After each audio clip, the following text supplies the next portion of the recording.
in form of g, which is universal gravitational constant, h, which is Planck's constant, and c, which is speed of light, the time period will be proportional to। यानी कि time जो है वो in terms of G, H और C क्या होगा ये हमें बताना है। यानी कि अगर जी, एच और सी को फंडामेंटल क्वांटिटीज कंसिडर कर लें तो टाइम हमारा इनके फॉर्म में क्या बनेगा, राइट। तो इसका मतलब सीधा सीधा ये हुआ कि टाइम का जो डायमेंशनल फॉर्मूला है वो बेसिकली हमारा जी, ठीक है, इसकी पावर कितनी है वो नहीं पता तो ये ए कंसिडर कर लो, एच इसकी पावर कितनी है इसकी पावर बी मान लो, और सी, राइट, इसकी पावर कितनी है वो पता नहीं है सो सी कंसिडर कर लो। तो जी, एच और सी के ऊपर में ये कुल मिला के डिपेंड कर रहा है, इनकी पावर हमें नहीं पता तो हमने ए, बी और सी मान ली है।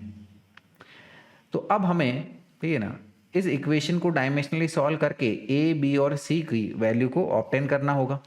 तो सॉल्व करने के लिए हमें हर एक टर्म का डायमेंशनल फॉर्मूला पता होना चाहिए। तो यहाँ पर जी और एच ये हमारे लिए बाधा दे रहा है, तो क्या क्यों ना हम लोग इन्हीं का डायमेंशनल फॉर्मूला निकाल लेते हैं।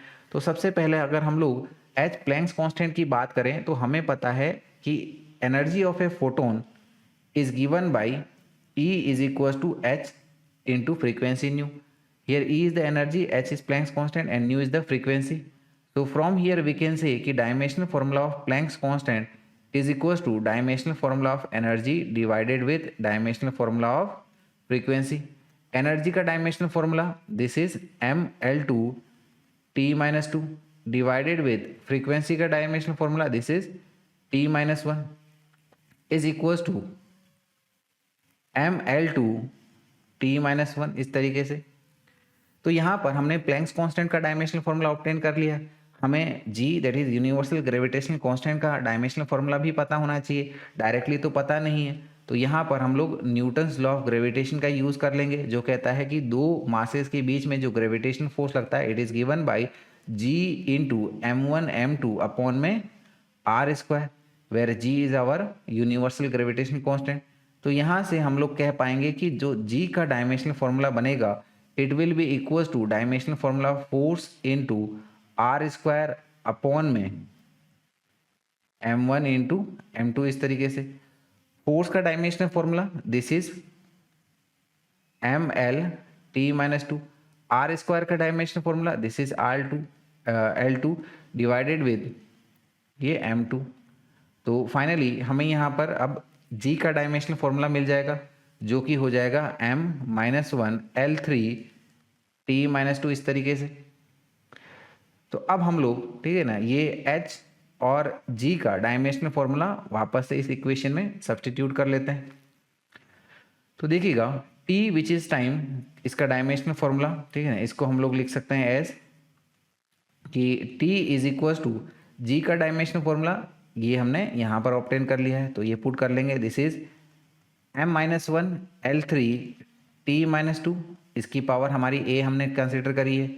फिर h that is Planck's constant इसका डायमेंशनल फॉर्मूला हमने निकाल लिया this is mL2 t minus 1, तो this is mL2 t minus 1 इसकी पावर हमारी b, और आखिर में क्या है c which is speed of light, तो स्पीड है तो इसका डायमेंशनल फॉर्मूला हो गया l t माइनस 1 और इसकी पावर हमारी c है।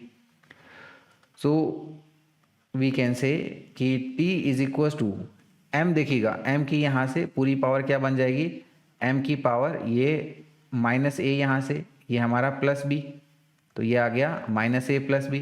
l की पावर क्या मिल रही है 3a plus 2b plus c, तो ये आ गया 3a plus 2b plus c इस तरीके से।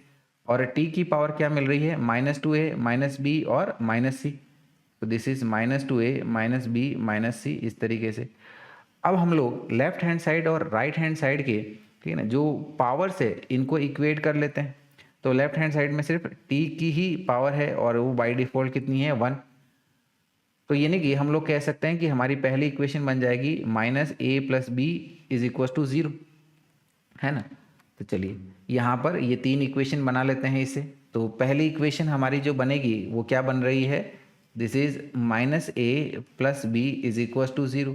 इसी प्रकार से दूसरी इक्वेशन क्या बन जाएगी l की पावर से, लेफ्ट हैंड साइड में तो कोई l की पावर है नहीं, तो यानी कि इक्वेशन क्या बन जाएगी हमारी 3a plus 2b plus c is equal to 0। तो दूसरी इक्वेशन हमारी बन गई है as 3a plus 2b plus c is equal to 0।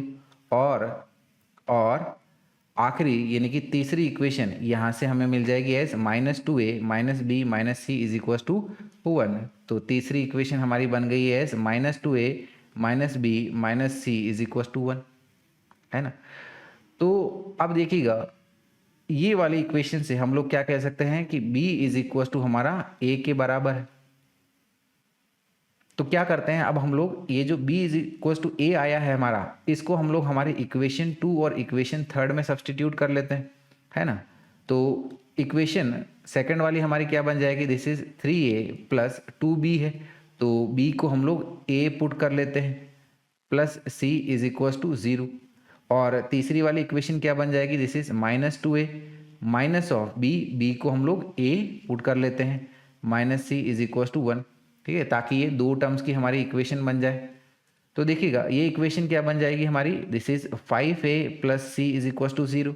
और ये वाली इक्वेशन क्या बन जाएगी हमारी, ये बन रही है -3a minus c is equal to 1।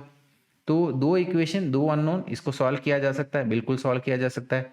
तो देखिएगा यहाँ से इन दोनों इक्वेशन से हम लोग c को एलिमिनेट कर लेंगे। c को कैसे एलिमिनेट करेंगे, अगर इन दोनों इक्वेशंस को हम लोग आपस में ऐड कर लें तो देखिएगा ये प्लस c ये माइनस c, ठीक है, सब्ट्रैक्ट होके 0 बन जाएगा। और ये इक्वेशन हमारी क्या बन जाएगी, अगर इनको ऐड करेंगे तो ये बन जाएगा 2a इज इक्वल टू 1 इस तरीके से।